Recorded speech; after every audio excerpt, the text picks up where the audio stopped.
Welcome back to the Trauma Therapist Podcast. My name is Guy McPherson. My mission is to help trauma therapists be their incredible selves, to be human, to be real, not just a clinician. I'm a big believer in who we are is more important than what we know. And this requires cultivating authenticity, genuineness, and vulnerability, and that requires intention. You can learn more about my courses and workshops by going to thetraumatherapistproject.com. That's thetraumatherapistproject.com. Let's get started. 5, 4, 3, 2, and 1. All right, folks, welcome back to the podcast. Very excited to have as my guest today, Colleen Ryan-Hensley. Colleen, welcome. Thanks, Guy. Thanks for having me. You are welcome. So Colleen Ryan-Hensley is a 10-year Navy veteran, an advocate for mental health, an expert in mental toughness who created the online educational resource, Binging Sober. Colleen struggled with depression since she was a teenager, and instead of expressing her feelings and getting help, she was taught, quote, to rub some dirt on it and get back in the game. To cope with depression, she started drinking and going on long runs to escape the things that hurt her. When she joined the Navy, she brought this mental toughness and physical toughness with her. Sure, it was the perfect combo for being a great sailor, but not so great for relationships, health, and overall well-being. It was until well after her Navy days that she started focusing more on the feelings that she kept bottled up and peeling away the decades of toughness she had built up around her. Today, she shows others how to avoid making these costly decisions and live a balanced life where escape and reality can live in harmony. Colleen, welcome. Thanks, Guy. So before we go in here, share with the listeners where you're from originally and where you are currently. I am from a little town called Colleen, about 10 miles west of Atlantic City, New Jersey. Oh, cool. Okay. So South Jersey. Mm-hmm. Where are you living now? I'm outside of Houston. I'm just southwest of Houston in a beautiful, beautiful city called Richmond. We've been here for about 6 months. I've spent most of the last decade in North Texas. Okay. All right. So how the heck did all this start for you? All of what, Guy? How did we get here? How did you get here? It's quite a long story. Yeah, let's go. I'm ready. So as you said, I did suffer a lot with depression as a teenager. It was the mid 80s. We weren't really having these conversations, Guy. Like nobody was talking about this. I thought as a teenager that there was something wrong. I'm giving air quotes for those who can't see me, wrong if I had to see a counselor right at that point. My parents didn't know what was wrong with me. Nobody really knew. My parents' marriage was on the rocks for a while, for a lot of my childhood. And it was actually when they decided to separate that things got better at home. Mm-hmm. That was around the time I started using alcohol. I would hit my dad's stash that he left in the basement to feel better. I thought I was, trying to feel better. Obviously, that doesn't work very well. Right. Depression. And it wasn't long after my father left that my grandfather passed away. Now, I was inspired by his sea stories. That's why I eventually joined the Navy. I always wanted to. Mm-hmm. And he passed away unexpectedly, and he was my, main male role model. And I really just didn't know what to do with any of these feelings. And so leaned on alcohol more. Thankfully, I discovered long distance running around the same time. So how old were you at this point? 14, 15. Okay. Let me just interject if I may.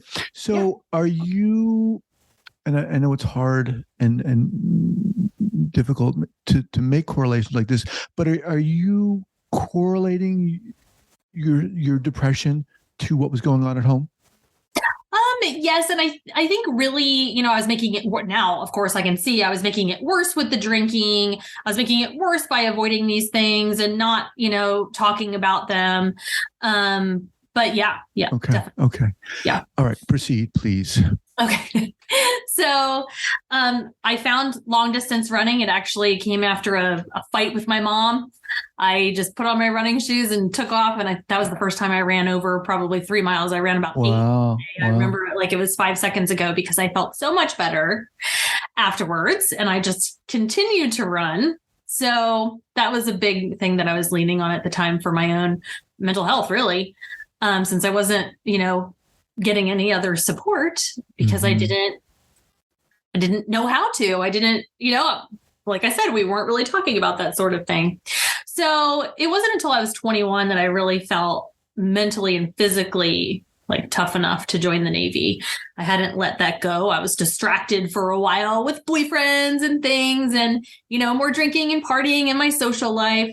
But I did. I joined the Navy at 21 and really adopted the toughness of the Navy. I really embraced that culture and was a great sailor. At that point, I'd started using visualization and all these mental skills before I went to boot camp to like prepare myself to boot camp. I didn't really know what I was doing at the time. But that's what I was doing. Well, the drunken sailor stereotype is very, very accurate, or was I can't speak for the Navy right now, but I can speak for, the late 90s when I joined.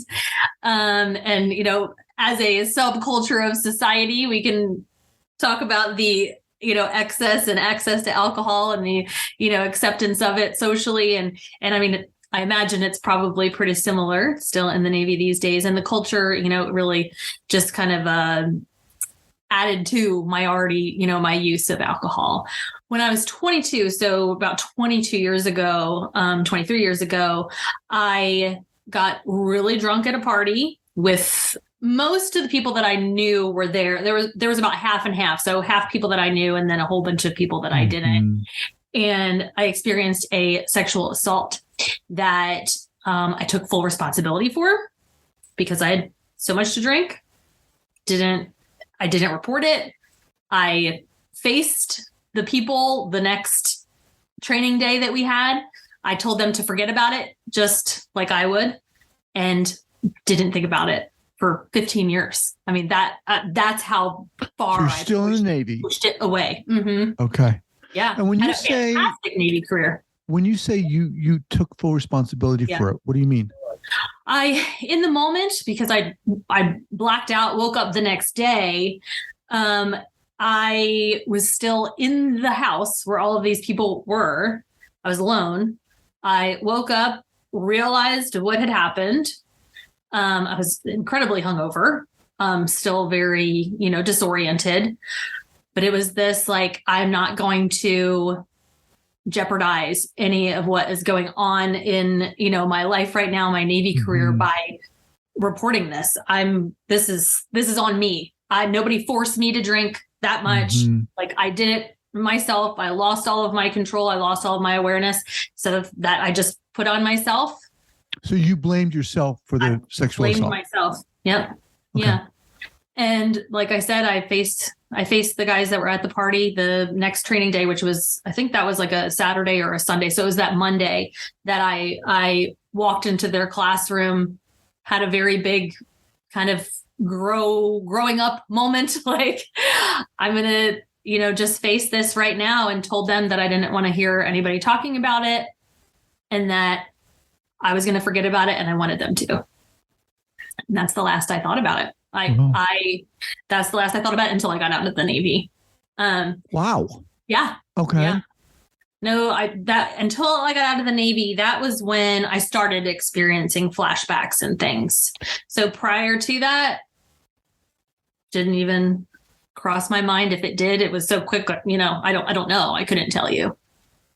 My Navy career was fantastic after that. I did, from this side of it, I can see how much that really created or emphasized this toughness, like this tough exterior. My attitude toward the people that I worked with on ships, and I was extremely professional. I wouldn't cross any kind of, for example, I was very bubbly and positive, but since that can be misinterpreted, I became very stoic, very just forthright business. If anybody got out of line around me, I would make them know that I wasn't going to deal with that. That was my boundary. And so, in hindsight, I can see how much that impacted me in maybe even making, the next 10 years easier in a way, because I had that tough exterior. So I wouldn't let a lot of that, any of that happen around me anymore. And I stopped drinking as much, especially when I traveled. It was when I was in at home in port that I would still party. Okay. And so that has to do with hashtag binging sober. What I'm sharing right now with, the world is that I discovered kind of I won't say by accident, but it was my time at sea and this drastic difference in quality of life and clear-headedness that I experienced when I didn't have access to these things that I was using to escape alcohol, or beyond that, all of these other mind-numbing unhealthy habits that we tend to lean on. So it was a process that I took with me outside of the military. Mm-hmm. I would start to essentially pretend like I was at sea because I realized I was longing for that mental state that I experienced out there. Now, sure, we can talk about the calmness and the peace and the serenity of the ocean, but a large majority of that time I was locked inside the ship. We were in combat zones. So you're not like, relaxing on a sun, deck in your lounge chair. You're inside a warship. Right. So, there was pieces of that, but. So at what point, Colleen, did you begin to realize did you begin to become symptomatic? Did you begin to realize that you were experiencing symptoms? How soon after you got out? It was within, I would say, a couple of years. It still took a while, and it was just little flashbacks at first. When I started therapy, because I huge mental health advocate, I was studying performance psychology. That's my degrees in performance psychology, so methods for peak performance, very strength-based stuff. But I really, I started professional counseling, like with a therapist, pretty soon after, probably within a year of the military. But I was really focused on, okay, I need more structure in my life. Let's talk about goal setting. Let's, like that kind of stuff, because I missed that structure. I missed the mission, the big mission of the military, feeling that camaraderie and that sense of purpose. So that was really the stuff that I was working on. And of course, we all know that we can go to therapy with this, hey, this goal. But we started peeling back the layers. And that is when, once I started working through all the stuff on top, that's when the flashbacks really started coming in and ruining my sleep, night terrors and, flashbacks during the day. And then it's still, Guy, took me another couple of years working with the same therapist for me to even say it to her. Okay. So at what point did your therapist say, he or she, something is underlying this? Did he or she ask you? Had you ever? Okay. Well, funny that you ask that, because I was asked when I got out of the military, we have to do out processing, right. And I saw a psychiatrist, and that psychiatrist asked me. And when she did, and I know this now, but I didn't think about it at the time, she asked me if I'd ever been harassed or assaulted in the Navy. And I said, well, that depends on your perspective, what that means. And she was like, what? And I said, I didn't let anybody, get under my skin, essentially. And so it's that mental toughness, our idea of mental toughness, and that rub some dirt on it and get back in the game. That really blocked me from healing for a very, very long time. That's why it's been, part of my mission, or my main mission, to redefine what that means. Because going back and healing is the tough part. Right. So I was seeing my counselor for a while, and it was actually, I almost told her, and then I stopped seeing her for about a year. Now, there were other things going on in my life. I became a full-time caregiver for my father-in-law at that point. And so I was still continuing counseling, but I was seeing somebody more of the caregiver support side of things. And also it was very protective, because I didn't want to become a victim. I didn't want to say, hey, I was assaulted, I was raped. I mean, it was so hard for me to say the R word for so long. And so when I did go back to her, about a year later, when I did go back to her, because I was ready now, I just experienced taking care of someone who eventually passed away. So it was a very, existential experience for me. And I knew I needed to continue to heal. And so when I went back to her, the first thing, I remember it like it was 2 seconds ago, I said, do you remember what I asked you, or what I told you before I left last time? And she said, yes, you said that you may have been raped in the Navy. I never said that, Guy. I said, I think I might have been taken advantage of because I couldn't say the words. Mm-hmm. But when she said that, I was like, oh my gosh, it was like this moment. And then I said it back to her, and that was very healing for me just to even say it. Like it was just like 1,000,000 pounds had left my body. I became like a totally different person. But what helped me is she started studying internal family systems, parts work. And that I really related to. Like I was really, out of all the modalities and things that I, experimented with over time with different therapists, it was parts work that really. What about that, Colleen? Well, I have always been a very visual person. Like I said, I, practiced imagery before I went into boot camp. So I've always had, that skill. I developed that over time. And so when she said that, I'd already been familiar with the different parts that I felt that were inside of me. And so when she said that, I felt like, oh my gosh, that makes total sense. Like I just really, really grabbed onto that. And so it also helped me with the trauma to see it as just another part that I could honor and heal and kind of put outside of me. Like, right. You can explain it better than I can. You didn't have to identify with it. I mean, for me, I really appreciate what you're saying. And I really like IFS because I find a lot of kind of comfort and solace in saying it's this part of me. Yeah, me too. It's not all of me. It's not me. Yes. It's this part of me over here. Mm-hmm. Yeah. Ever since I've been using parts work, and it's changed my life. It really. Wow. All right, let's just pause here for a second to thank our sponsors. All right, we are back. So first of all, I just want to really say how much I appreciate you coming on here and sharing your story. It's really intense. I mean, and to see how you were able to kind of compartmentalize to survive. Yeah. I mean, you survived. At what point did you say to yourself, okay, you know what? I want to create this program, Binging Sober. How did that come about?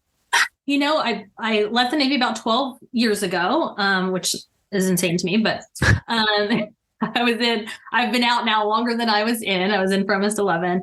And so throughout, my own healing journey, the process that I'm calling #Binging Sober is something that I've practiced myself, and it's helped me alongside professional therapy and sometimes, breaks from therapy.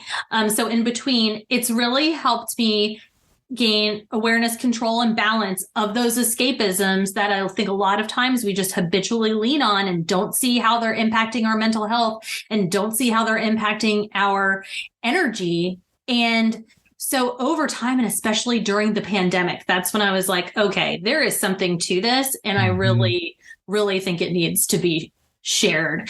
And on this I don't want to say the other side of healing, but I really do, obviously I'm still managing depression. I manage PTS, but I've used this process to help me manage that. And so I believe that it's these, the habitual use of mind numbing, unhealthy escapisms that is the biggest threat to our mental health as a society, because these things are so available in excess and they're so socially acceptable that we don't often stop and question the use of them. Mm-hmm. Yeah. So with Binging Sober, did you want to bring light to our use of this? And yes. So be specific about what you wanted to do when you said, okay, I want to create this program. So I've always leaned on alcohol, as I've said, and it took those periods of sobriety at sea and then beyond the Navy. Like I said, I would practice that. I would say, hey, maybe I'll lay off of this for a while and get some of that clarity back to my life. Well, then I noticed all these other things that I was using. And like what? Like television. I love love horror and thriller, TV shows Right.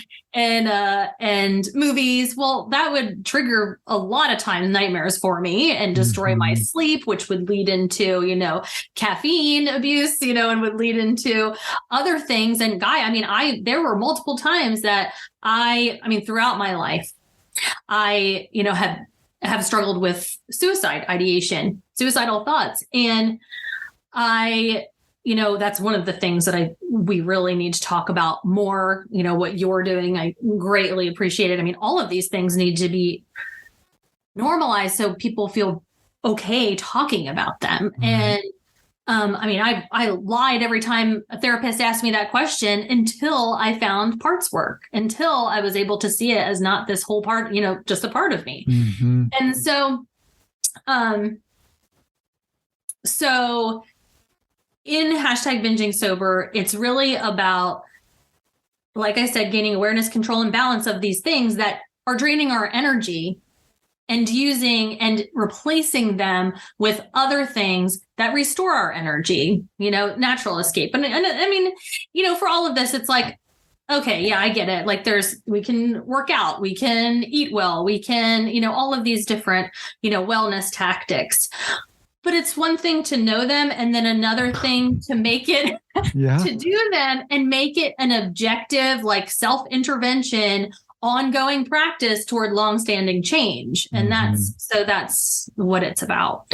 And at some point too, right, we have to realize that we are utilizing these things as distractions, but also at some point we have to take the magnifying glass or the light and look at, maybe for the first time, what we haven't looked at in years. Yeah. And that's really hard.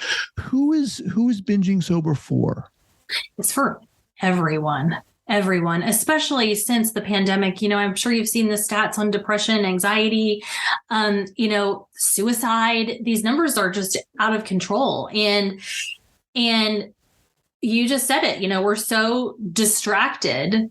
With that distraction comes a lack of connection to ourselves, to everybody else. Isolation and loneliness are through the roof right now and wreaking further havoc on our mental health, our brain health, our, everything. And so really it's for anyone that finds themselves saying, hey, time is flying by. I don't feel good about, what I'm doing with my time. It's for all of those people out there that the sober curious who are questioning, their relationship with alcohol. That movement is huge right now. I love it. And they're questioning their relationship with alcohol, but I want to take it one step further. And let's question our relationship with all of these mind-numbing habits. Now, of course, alcohol is toxic inherently. Yeah. With all of these other things that we're abusing and overusing that are destroying our health and our mental health just as much, and a lot of times happen along with the abuse of the alcohol and other things. I'm wondering, and I'm curious about if other women veterans have reached out to you, and your story is in a sense frightening. And sad that you had to endure, that you had to shove that down. A lot of people shove down their trauma, and did it for years, but you did. It's almost like you had to. In the moment, I didn't even consider like what I was doing. Obviously, I was young. I was very young, and I knew that I was where I wanted to be in my life. And that was just this isolated incident that, I really, at this point, the reason that is such a huge part of this story with #binging sober is the mental toughness. Like our idea of, as a society, of what it means to be tough is half baked, and it's not good. Say more about that. We are excusing, or we are not embracing half of the spectrum of emotions, these things that we consider negative and bad, and these things that we yes, they're very painful to face, but that's only because we've made it not a natural part of life or a natural part of living a whole life. Mm-hmm. And so, yes, it's important to have resilience. And that's where our focus has been with mental toughness is resilience in the face of stress. That's very, very important. This country, especially right now, is very stressful. The world, living life is challenging and stressful. Right, so it's important to have that resilience.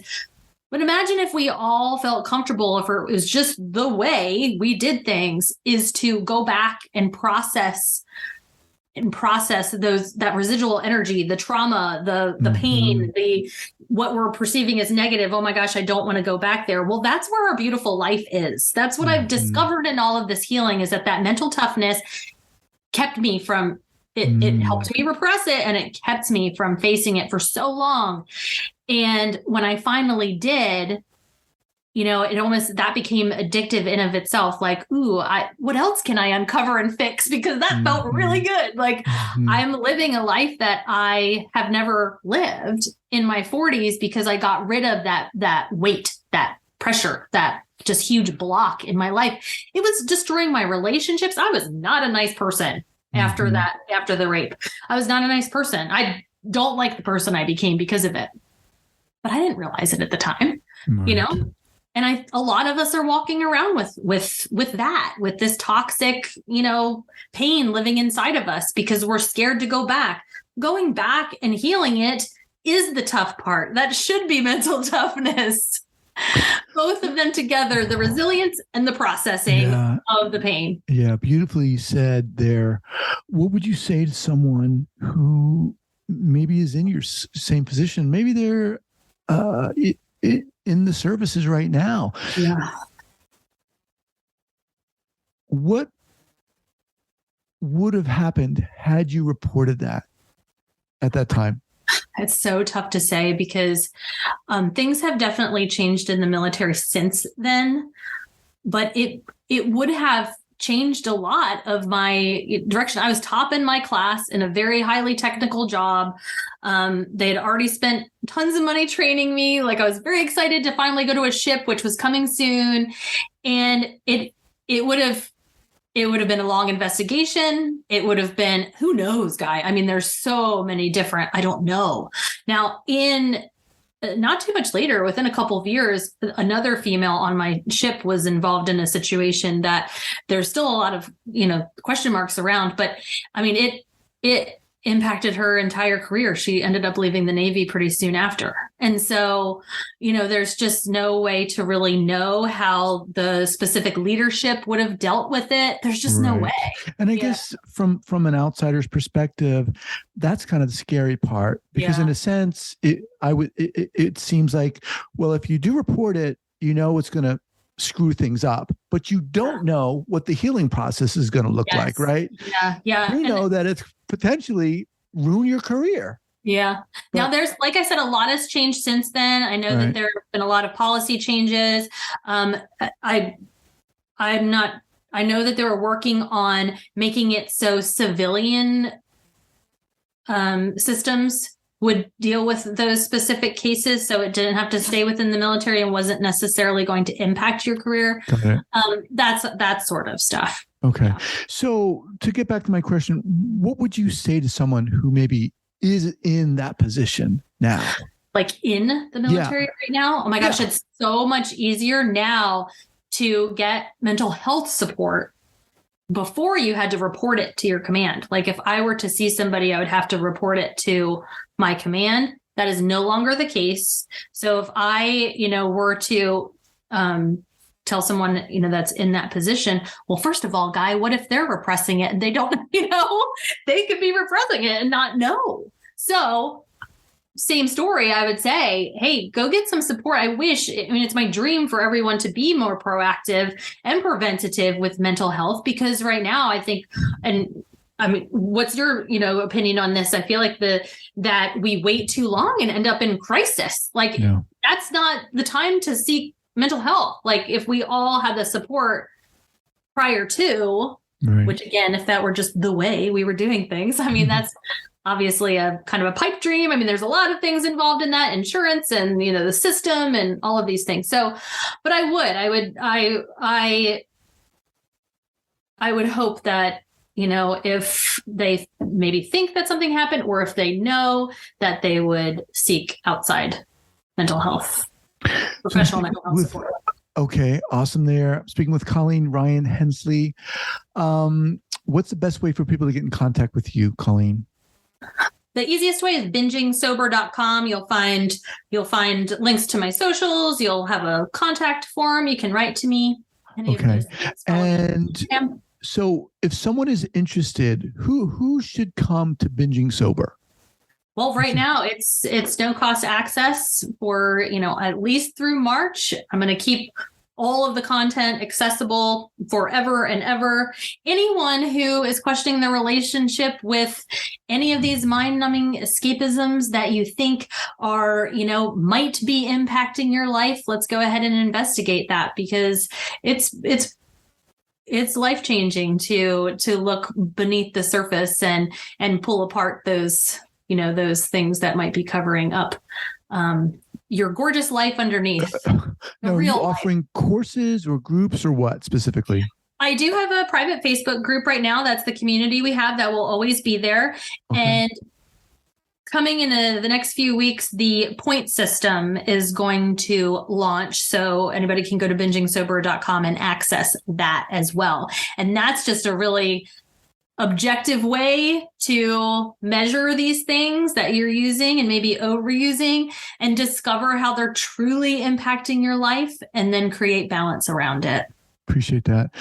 Colleen, man, super inspiring. I mean, thanks. Just to hear you're welcome to hear your story, and to see you on the other side of it. And I'm going to put something together to help people get through this crap.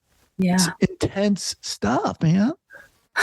Yeah, I thank you for having me. I appreciate all that you do, and just having these conversations. 12-year-old me is cheering on our mental health community. That's and all of us. I'm so glad we're finally talking about these things and making this information accessible. It's so important to the healing of ourselves and the world. Really. Yeah, definitely. I appreciate it. Well, look, I'd love to have you back at a later date. Sure. Continue our conversation, and just thank you so much for being here and coming on. All right, take care. Thank you so much for having me.